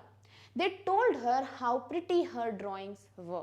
उस लेटर में इन लोगों ने बताया कि कितनी ब्यूटीफुल ड्राइंग्स हैं तुम्हारी, यानी वांडा को उन्होंने लिख के भेजा कि you have drawn such beautiful designs. And they asked her if she liked where she was living and if she liked her new teacher. और अब वो जो नई जगह पे शिफ्ट हो गई थी और नए स्कूल में अब वो पढ़ रही होगी, तो उसके बारे में ये लोग जानना चाहते थे कि भाई जहाँ तुम रहती हो क्या वो क्या वो जगह अब ज़्यादा अच्छी है या कैसी है, और जो तुम्हारे जो नए टीचर हैं वो कैसे हैं. यानी कि जो जनरली अगर किसी फ्रेंड का ट्रांसफर वगैरह हो जाता है तो हम इसी टाइप के क्वेश्चंस करते हैं, सेम वे में अब पेगी और मैडी भी क्वेश्चंस लिख के भेज रहे थे वांडा को. दे हैड मेंट टू से दे वर sorry, but it ended up with their just writing a friendly letter. लिखना तो ये चाहते थे कि हमें बहुत बुरा लग रहा है कि हमने तुम्हारे साथ इस तरीके से ट्रीटमेंट किया, बट फाइनली लिखते लिखते उन्होंने क्या ही लिखा लेटर में, सिर्फ एक फ्रेंडली लेटर लिखा कि जैसे कुछ फ्रेंड्स इंटरेक्ट करते हैं उस वे में इन लोगों ने लेटर में लिख दिया कि भाई तुम्हारी नई जगह कैसी है, नए टीचर कैसे हैं, और तुमने ही ड्राइंग कॉम्पिटिशन जीता है, I hope you are doing well and everything. तो उन लोगों ने ये सब चीज़ें ही बस लेटर में मैंशन की, सॉरी मैंशन नहीं किया. Letter the kind they would have written to any good friend. अब ऐसा क्यों? क्योंकि किसी भी गुड फ्रेंड को, किसी भी अच्छे दोस्त को अगर वो लेटर लिखते तो इसी तरीके का लेटर लिखते, और कहीं ना कहीं they were considering Wanda as their friend because वो बहुत ज़्यादा बोल सकते हो कि उनको रियलाइजेशन हो गया था कि वो कितनी टैलेंटेड थी and they have done something very big, right. बहुत गलत किया इन लोगों ने, तो इस चीज़ को रियलाइज करते करते उन्होंने ऐसा लेटर लिखा जो वो अपनी एक किसी भी गुड फ्रेंड के लिए लिखते. And they signed it with lots of X for love. और नीचे जो है उन्होंने बहुत सारे X लेटर्स लिख दिए. X लेटर्स का मतलब क्या होता है, जब हम लिखते हैं lots of hugs, lots of love, इसको दिखाने के लिए मैसेज में हम क्या लिखते हैं, बहुत सारे X लगा देते हैं नीचे, राइट. तो इन लोगों ने भी लेटर में क्या किया, लास्ट में बहुत सारे X लगा दिए just to send lots of love to Wanda. They mailed the letter to Boggins Heights, writing please forward on the envelope. और उसमें क्या किया उन लोगों ने, एनवेलप पे लिख दिया प्लीज फॉरवर्ड और बॉगिन्स हाइट का जो उसका एड्रेस था उस पर भेज दिया। अब इससे क्या होगा ना, बॉगिन्स हाइट पे ये लोग जाएंगे, अब ये लेटर जो है जो भी लोग रहते हैं वहाँ पर बॉगिन्स हाइट पे ये लोग जहाँ भी रहते थे, अब वो जहाँ शिफ्ट हो गए होंगे वहाँ पर ये लेटर फॉरवर्ड कर दिया जाएगा। क्लियर? तो इस तरीके से हमने लिख दिया प्लीज फॉरवर्ड, सो दैट वो मिल तो नहीं पाए बट एटलीस्ट वैंडा को अपने बता पाएंगे कि वो क्या सोच रहे थे। Clear? All right. Days pass and there was no answer, but बहुत दिनों तक कोई भी लेटर का जवाब नहीं आया। But the letter did not come back, so maybe Vanda had received it. But ऐसा होता है अगर लेटर सामने वाले जिसके लिए भी लिखा है अगर वो लोग रिसीव नहीं करते हैं तो वो लेटर वापस भेज दिया जाता है जिन लोगों ने भी लिखा था। क्लियर? तो लेटर वापस भी नहीं आया था पैगी मैडी के पास, यानी डेफिनेटली वैंडा को वो लेटर मिल चुका था। Perhaps she was so hurt and angry she was not going to answer. हो सकता है पैगी मैडी को लग रहा था कि वैंडा इतना ज़्यादा हर्ट हुई है और इतना ज़्यादा गुस्से में है इन दोनों पे कि वो कभी भी आंसर बैक नहीं करेगी। You could not blame her. Weeks went by and still Vanda did not answer. तो वैंडा को ब्लेम नहीं कर सकते कि भाई तुमने लेटर क्यों नहीं लिखा, क्योंकि उसकी कोई गलती नहीं थी। इन लोगों ने इतना बुरी तरीके से उसको ट्रीट किया था कि वो बिल्कुल अपनी जगह सही थी अगर वो लेटर का जवाब नहीं देती है। और इसी तरीके से क्या हुआ, हफ्तों गुजर गए बट अभी तक वैंडा का कोई आंसर नहीं आया। Clear? All right. Peggy had begun to forget the whole business and Maddie put herself to sleep at night making speeches about Vanda. अब इन लोगों ने देखो लेटर उसको ढूंढने की कोशिश की, वैंडा को वो नहीं मिली, लेटर लिख दिया, लेटर का रिप्लाई नहीं आया, तो अब क्या करें, राइट? तो इतने हफ्ते गुजर गए तो पैगी तो भाई ऐसी लड़की है जो ऑलरेडी अपने आप को ये बोल रही थी कि कोई बात नहीं, राइट? होता है। तो वो जो है अभी पूरा बिजनेस यानी कि जो कुछ भी हुआ था पूरा इंसिडेंट सीन जो है वो भूल चुकी थी। बट मैडी क्या करती थी, मैडी जब अपने आप को when she used to go to sleep, जब वो सोती थी रात को तो वो क्या करती थी, वो स्पीचेस देती थी अबाउट वैंडा। यानी कि वो इमेजिन करती थी एक ऐसा सिनारियो जहां पे वैंडा को टीज कर रहे हैं और वो स्पीचेस दे रही है कि ये गलत है, तुम्हें ऐसा नहीं करना है, ये सब कुछ होता है ना। फॉर एग्जांपल अगर आप अपने प्रेजेंटेशन के लिए प्रिपेयर कर रहे हो, आप अपने वाइवा के लिए प्रिपेयर कर रहे हो, आप इंटरव्यू के लिए प्रिपेयर कर रहे हो, तो क्या करते हो आप मिरर के सामने खड़े हो जाते हो या फिर आप नॉर्मली बोलते ना कि ऐसे आंख बंद करके सपना अपना देखने लगते हो कि सामने हमारे कोई खड़ा है, हमसे इंटरव्यू ले रहा है और हम क्वेश्चंस का आंसर दे रहे हैं। कुछ लोग ऐसे भी होते हैं जो अपने आप को एज अ सेलिब्रिटी कभी कभी इमेजिन करते हैं एंड दे जस्ट थिंक कि उनसे कुछ क्वेश्चंस किए जा रहे हैं और वो उसके आंसर्स देते हैं, राइट? सेम चीज क्या हो रही थी, मैडी को इतना ज्यादा गिल्ट था कि वो अब क्या करती थी, वो सोते वक्त स्पीचेस देती थी वैंडा के बारे में। कैसे? Defending her from great crowds of girls who were trying to tease her with how many dresses have you got. अब वो क्या करती थी, शी यूज्ड टू इमेजिन कि वैंडा को लोग टीज कर रहे हैं, बहुत ग्रुप ऑफ गर्ल्स हैं और वो गर्ल्स बार बार उससे पूछ रही हैं कि how many dresses you have got, तुम्हारे पास कितनी ड्रेसेस हैं, और इस चीज को वो डिफेंड करिए। डिफेंड का मतलब क्या होता है, टू प्रोटेक्ट समबडी, ठीक है, कि किसी का प्रोटेक्शन करना, किसी को समझाना, बचाना किसी चीज से, that is what defence means, right? तो यहाँ पर शी यूज्ड टू इमेजिन कि वैंडा को कुछ लोग टीज कर रहे हैं और मैं उसको डिफेंड कर रही हूँ, प्रोटेक्ट कर रही हूँ। Now it was Christmas time and there was snow on the ground. अब फाइनली क्या आ चुका था, क्रिसमस आ चुका था। हमें पता है नवंबर के आफ्टरनून की बात हो रही थी जब ये लोग ढूंढने गए थे वैंडा को।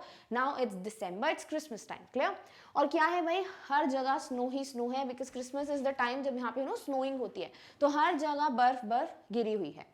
Christmas bells and a small tree decorated the classroom. और क्रिसमस बेल्स जो होती है क्रिसमस पे बहुत ब्यूटीफुल से डेकोरेशंस किए जाते हैं, तो क्रिसमस बेल्स लगे हुए हैं और स्मॉल ट्री जो है वो क्लासरूम में डेकोरेट किया गया है, क्रिसमस ट्री बनाया गया है। On the last day of school before the holidays, the teacher showed the class a letter she had received the morning. और उस दिन जो है लास्ट डे था स्कूल का, क्योंकि Christmas holidays winter holidays start होने वाले थे, तो उस लास्ट डे पे मिस मेसन जो है एक लेटर के साथ क्लासरूम में आती हैं, जो उनको लेटर मिला है। वी होप ये लेटर किसके थ्रू आया हो, वैंडा के थ्रू आया हो। Clear? All right. You remember Vanda Patrinsky, the gifted little artist who won the drawing contest? यानी मिस मेसन जो है सब बच्चों से पूछ रही है, क्या आप लोगों को वैंडा पेट्रिन्स्की याद है, जो एक छोटी सी बच्ची है, जो एक आर्टिस्ट है, यानी एक छोटी सी कलाकार है जिसने ड्राइंग कॉम्पिटिशन जीता था। तो मिस मेसन इन लोगों को पूछती हैं, well, she has written me and I am glad to know where she lives because now I can send her medal. तो अब क्या बोलती है मिस मेसन कि मैं बहुत ज़्यादा खुश हूँ कि भाई मेरे को लेटर मिला है, क्योंकि अब मुझे फाइनली पता चल गया है कि वैंडा का एड्रेस क्या है, तो मैं एटलीस्ट उसको उसका गर्ल्स मेडल जो उसने जीता था वो उसको भेज सकती हूँ। I want to read her letter to you, और मैं चाहती हूँ कि जो लेटर मुझे वैंडा ने भेजा है वो लेटर मैं आप सबको पढ़ के सुनाऊं। The class sat up with a sudden interest and listened intently, और पूरी क्लास जो है ऑलरेडी बहुत ज़्यादा इंटरेस्टेड थी, राइट। उनको बहुत बुरा लगा था जब वैंडा ने स्कूल आना बंद कर दिया था, तो पूरी क्लास एकदम से खुश हो गई और बिल्कुल फोकस के साथ, शांति के साथ बैठकर वो लेटर सुनने के लिए रेडी हो गए। इंटेंटली मतलब विद ग्रेट कॉन्सेंट्रेशन, यानी बिल्कुल ध्यान से, जैसे बहुत इंपॉर्टेंट न्यूज़ कोई सुनाई जाने वाली हो, इस तरीके से सारे बच्चे जो है क्लासरूम में बैठ गए अटेंटिवली और ये लेटर को सुनने लगे। Clear? All right. Dear miss Mason, यानी वैंडा ने किसको लिखा है लेटर? मिस मेसन को। Let's read the letter. How are you and room 13, और वो पूछती है कि मैम आप कैसे हो और रूम 13 कैसा है, यानी मेरे जितने भी क्लासमेट्स हैं वो कैसे हैं। Please tell the girls they can keep those 100 dresses because in my new house I have 100 new ones. तो मिस मेसन के लिए लेटर में क्या लिखती हैं वो वैंडा, कि सारी गर्ल्स को बोल दीजिए कि वो जितनी भी 100 ड्रेसेस जो मैंने डिज़ाइन की थी वो सारी 100 ड्रेसेस वो रख लें, क्योंकि मेरे नए घर में मेरे पास और नई 100 ड्रेसेस हैं, all lined up in my closet. The same way she answered the question to Peggy कि मेरे पास 100 dresses हैं और lined up in a closet, वही सेम चीज़ उसने लेटर में लिख के इन लोग को बताई है कि मेरे नए घर में अगेन मेरे पास न्यू 100 dresses हैं जो क्लॉजेट में लाइन से लगी हुई हैं. I would like that girl Peggy to have the drawing of the green dress with the red trimming. अब हमें अगर याद हो तो यहाँ पर प्रीवियस जो पार्ट था हमारे स्टोरी का, उसमें वैंडा जो है दो ड्रेसेस के बारे में बात करती हैं. One is blue dress with colour trimming and one is the jungle green dress with red सैश, right. तो ये दोनों ड्रेसेस के बारे में बोलते हुए वैंडा बोलती हैं कि मैं चाहती हूँ कि स्पेसिफिकली जो ग्रीन वाली जो ड्रेस है जिसमें रेड कलर की ट्रिमिंग्स हैं वो ड्रेस पेगी रखे. Clear? And her friend Maddie to have the blue one, और जो उसकी फ्रेंड मैडी है वो जो ब्लू कलर की ड्रेस थी जिसमें कलर ट्रिमिंग्स थे वो रख ले. ठीक है? तो इस लेटर में वो क्या मेंशन करती है कि भाई जो 100 ड्रेसेस हैं वो बाकी सारी गर्ल्स रख लें, बट उन गर्ल्स में से पेगी जो है वो जंगल ग्रीन वाली रेड ट्रिमिंग वाली ड्रेस रखे और मैडी जो है वो ब्लू वाली ड्रेस खुद के लिए रखे.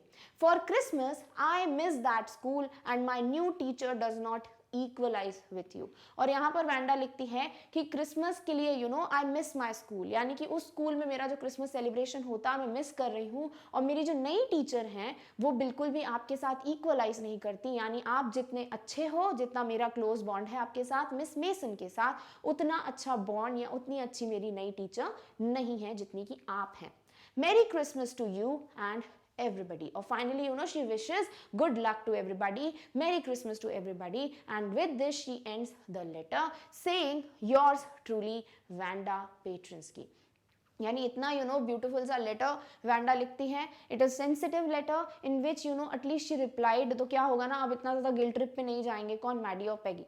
और इस लेटर में उन्होंने क्या लिखा है कि उसने स्पेसिफिकली 2 ड्रेसेस जो हैं वो पेगी और मैडी के लिए मेंशन की हैं, और बाकी ड्रेसेस बोली हैं कि बाकी सारी गर्ल्स जो हैं वो रख लें. क्लियर? तो दिस वाज द लेटर जो रिप्लाई आया किसका, वैंडा का. Clear? All right.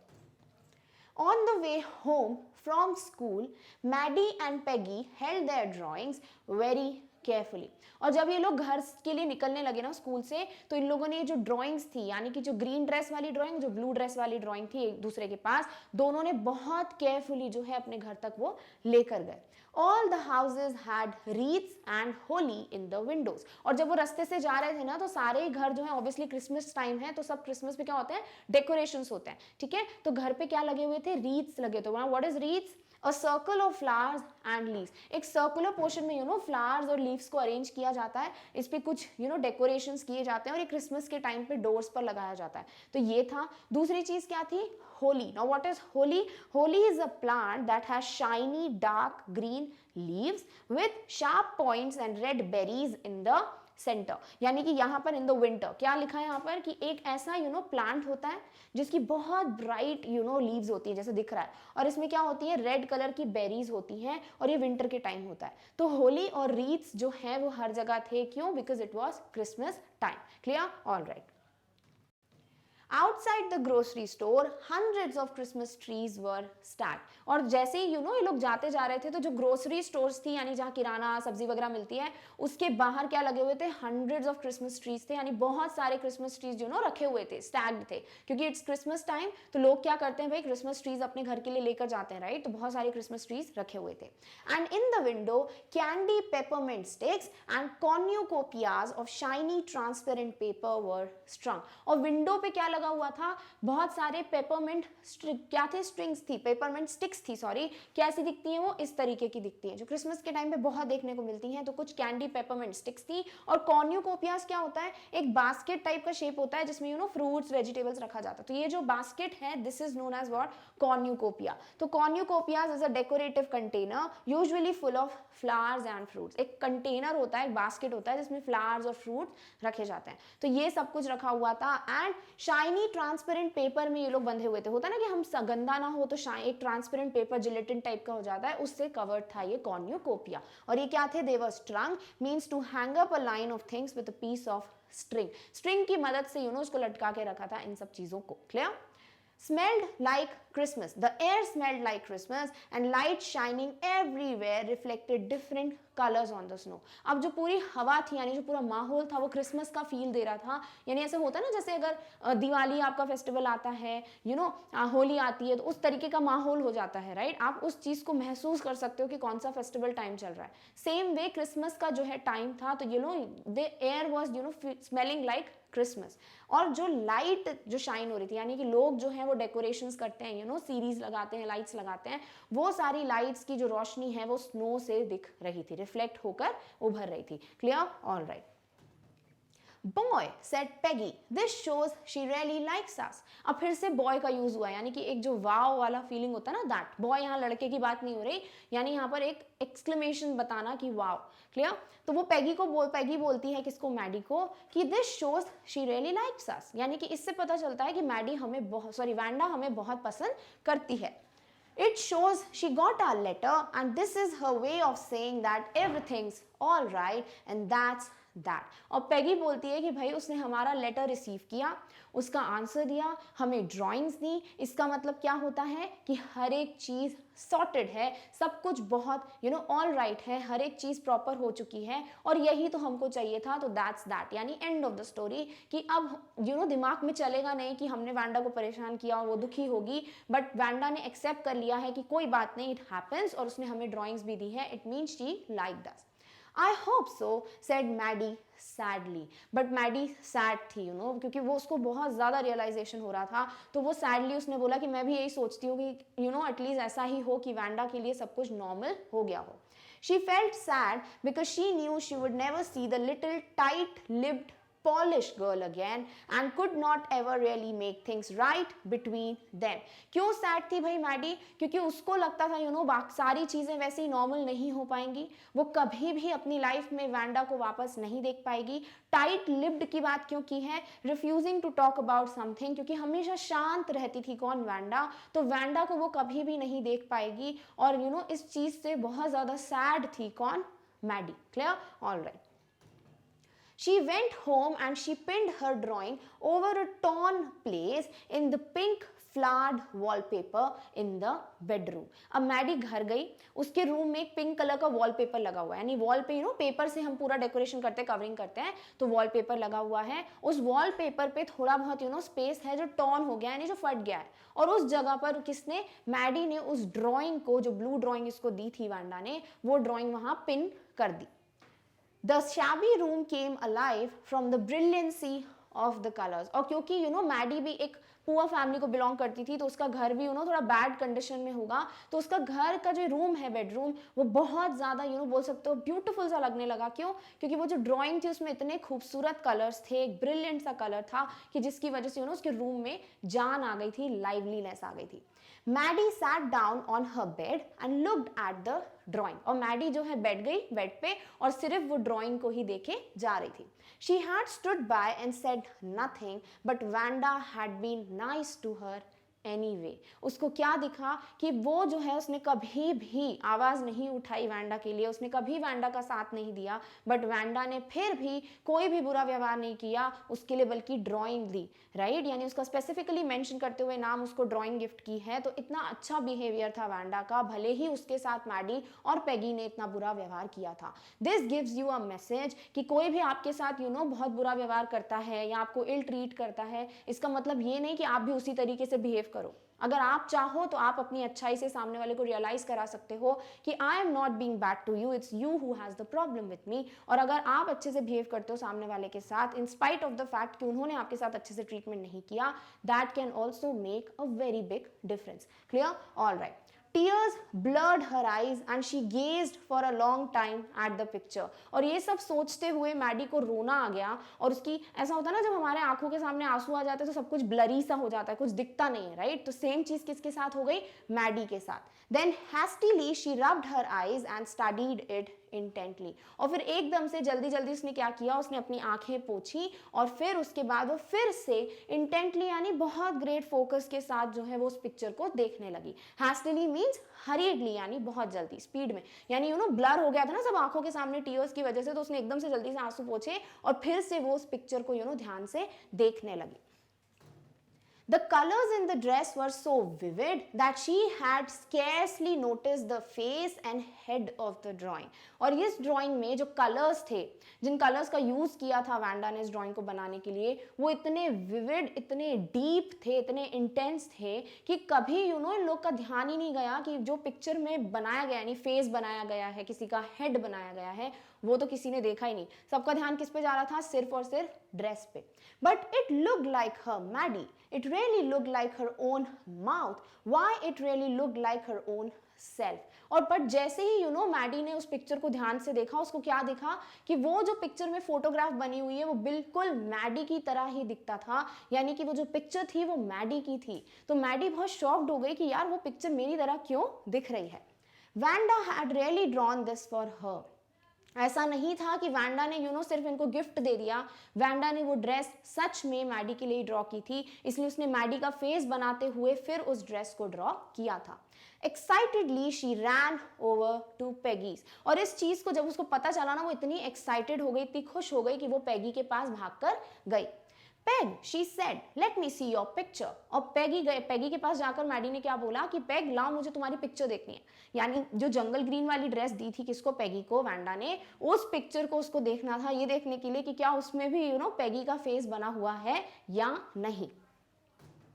What's the matter? asked Peggy as they clattered up to her room where Vanda's drawing was lying face down on the bed। क्या लिखा हुआ है यहाँ पर कि जो है जैसी पैगी के पास मैडी गई कि मुझे तुम्हारी पिक्चर देखनी है इतनी एक्साइटमेंट के साथ, तो ये दोनों क्लैटर अप यानी कि आवाज आती है, जब आप भागते हो तो पैर की आवाज आती है ना, तो बिल्कुल भाग कर किसके पास गए? रूम में गए, किसके? पैगी के, जहां पर वैंडा की दी हुई ड्राइंग जो है बेड पे उल्टी रखी हुई थी, फेस डाउन, यानी कि अगर ये पिक्चर है, ये ड्राइंग है, तो ये उल्टी रखी हुई थी किस पे? बेड पे। Maddie carefully raised it. और मैडी ने उसको धीरे से जो है उठाया। Look, she drew you, that's you, she exclaimed। और पेगी को मैडी ने क्या बोला कि ड्रेस को ध्यान से देखो, इस ड्रेस में जो चेहरा बना हुआ है वो तुम्हारा बना हुआ है पेगी, यानी कि उसने जो है ड्रेस तुम्हारे लिए ही बनाई थी। It's the face of Peggy in the drawing। And the head and face of this picture did look like Peggy। और definitely Peggy की तरह ही वो face दिख रहा था जिसमें जंगल ग्रीन ड्रेस बनी हुई थी। What did I say? said Peggy। She must have really liked us anyway। और पैगी को तो भैया पता ही है, उसको हर बात यही चीज प्रूफ करनी है कि मैं गलत नहीं थी। तो पैगी क्या बोलती, मैंने तुम्हें बोला था ना कि वो हमें बहुत पसंद करती है और इसीलिए उसने हमारे लिए ये ड्रेसेस ड्रॉ की। Clear? All right. Yes, she must have agreed Maddie. और मैडी ने इस पे अग्री करके बोला कि बिल्कुल, डेफिनेटली वो हमको बहुत ज्यादा पसंद करती थी। And she ब्लिंक्ड away the tears that came every time she thought of Wanda standing alone in that Sunny spot in the school yard. और जब भी मैडी को वैंडा का चेहरा दिखता था, जो कि एक सनी स्पॉट यानी बिल्कुल सूरज की रोशनी के नीचे खड़ी हुई है स्कूल के प्लेग्राउंड में, और उसको सब टीज कर रहे हैं, तो जैसे ही वो चेहरा उसके दिमाग में आता था, मैडी के सामने आता था, मैडी की आंखों में आंसू आ जाते थे। और वो आंसुओं को हमें जब कभी टीयर्स आते हैं तो अगर हमको हटाना हो तो हम पलक झपकाते हैं कि वो आंसू हटे, सब कुछ दिखे क्लियर। तो सेम चीज हो रही थी, ब्लिंक्ड हर आईज, यानी कि to prevent oneself from crying और to make tears go away by blinking, यानी आंख झपकाकर, पलक झपकाकर हम क्या करते हैं, आंसुओं को हटाने की कोशिश करते हैं कि नहीं अब नहीं रोना है, राइट। तो to control yourself from crying, वो चीज कौन कर रही थी, मैडी कर रही थी। Stand looking stolidly over at the group of laughing colors after she had walked off, after she had said, sure, 100 of them all lined up. और ये कौन सा सीन याद कर रही है मैडी की, जब इसको टीज कर रहे थे लोग और ये एक ग्रुप के सामने खड़े होकर उनको देख रही थी स्टॉलिडली, यानी without any expression, without any feeling. उस वक्त जो है जैसे ही वो वापस जा रही थी ये बोलते हुए कि हाँ मेरे पास है 100 ड्रेसेस, सब कुछ क्लॉजेट में लाइंड अप है, और उस वक्त सारी गर्ल्स हंस रही थी। ये पूरा सीन जो है, जो हमने फर्स्ट पार्ट में देखा है, ये पूरा सीन मैडी के दिमाग में आता था और इस सीन की वजह से उसको सैड हो जाती थी and she used to cry. Clear? All right.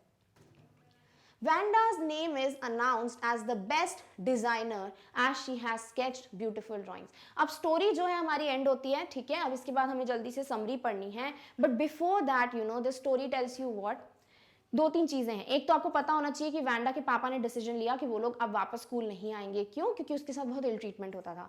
फिर वैंडा को ढूंढने के लिए पेगी और मैडी ने क्या किया, मैडी को कैसे रियलाइजेशन हुआ, एट द एंड वैंडा ने क्या रिप्लाई दिया, इन लोगों को किस तरीके से फील हुआ कि कोई बात नहीं, Vanda is all right and she is ready to accept us as her friends. और उसके बाद क्या हुआ, वैंडा का रिप्लाई क्या आया, ये सारी चीजें हमें इस स्टोरी में पता चलती हैं। अल्टीमेटली मैसेज क्या मिलता है आपको कि never ever try to bully anybody, किसी को भी कभी भी जज मत करो, इल ट्रीट मत करो, किसी का फन मत बनाओ।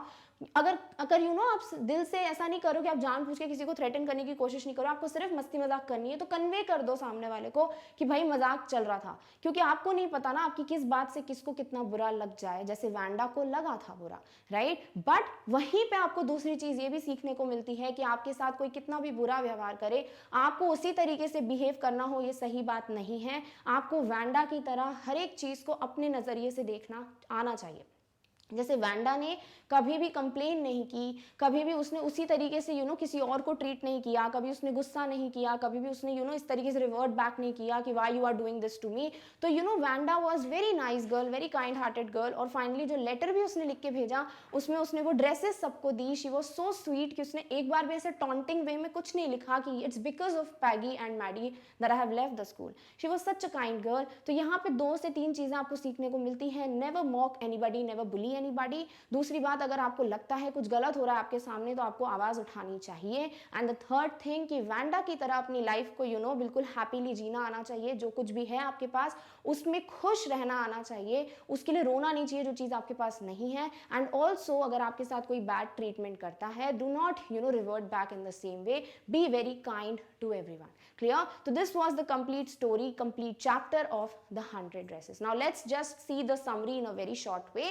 Vanda's name is announced as the best designer as she has sketched 100 dresses, all beautiful, all different. हमें पता है स्टोरी कंटिन्यू कहाँ से होती है, जब विनर अनाउंस किया गया है वैंडा को एज द वन जिसकी सबसे अच्छी डिजाइन है, ठीक है। तो उसको अनाउंस किया गया है उसकी सारी डिजाइन के लिए as the best artist of the class. But she can not come to school to receive the medal.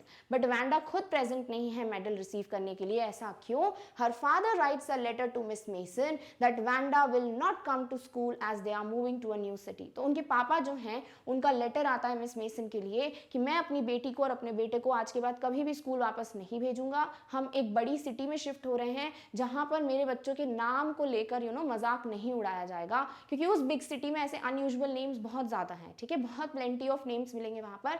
तो इस तरीके से मजाक मेरे बच्चों का कहीं पे नहीं उड़ेगा और इसलिए हम अपने बच्चों को अब स्कूल में कभी वापस नहीं भेजेंगे।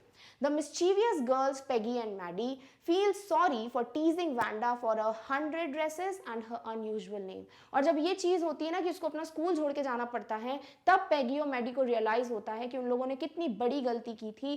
पैगी ने उसका मजाक उड़ाकर और मैडी ने पैगी का साथ देकर, और इस वजह से उनको बहुत ज्यादा गिल्ट, पछतावा होता है। Maddie personally feels sad and tensed for supporting Peggy in teasing Wanda. और मैडी को बहुत ज्यादा बुरा लगता है, पेगी से भी ज्यादा बुरा मैडी को क्यों लगता है, क्योंकि उसको तो रियलाइज हुआ था ना सब कुछ गलत है, but then too she never spoke in favour of Vanda. Clear? Alright. Both of them decide to write a letter to Wanda, which was responded to by Wanda writing a loving letter to Miss Mason, and she requested her to give the beautiful dresses to Peggy and Maddie. Finally क्या होता है, ये लोग ढूंढने जाते हैं Wanda को, नहीं मिलती वैंडा, फिर ये लोग बहुत टाइम तक वेट करते हैं, लेटर लिखते हैं, लेटर का रिप्लाई नहीं आता, बट फाइनली एक दिन मिस मेसन जो है क्रिसमस जिस दिन हॉलीडे स्टार्ट हो रहे होते हैं उस दिन मिस मेसन को एक लेटर मिलता है जो कि वैंडा ने लिखा होता है, और वैंडा उसमें बहुत ब्यूटीफुली सबको याद करते हुए बोलती है कि जितनी भी 100 ड्रेसेस हैं वो गर्ल्स को दे दीजिए, बट पेगी को स्पेसिफिकली जो ग्रीन वाली ड्रेस है वो, और मैडी को स्पेसिफिकली जो ब्लू वाली ड्रेस है वो गिफ्ट कीजिएगा। On seeing the beautiful pictures, both of them become emotional.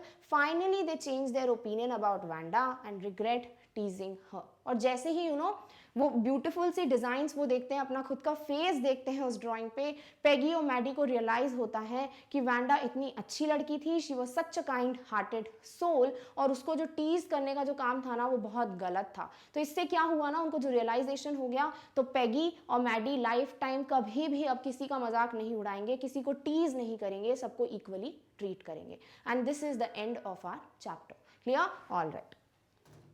So with this we come to an end of our topic, which is the 100 dresses part 2.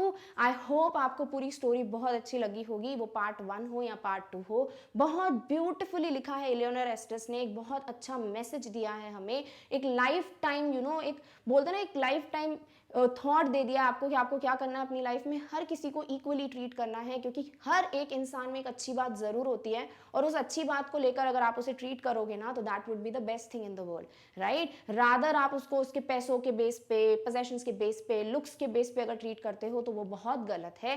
Treat everybody based on their skills and their talents, and this is something which we have learned from this chapter.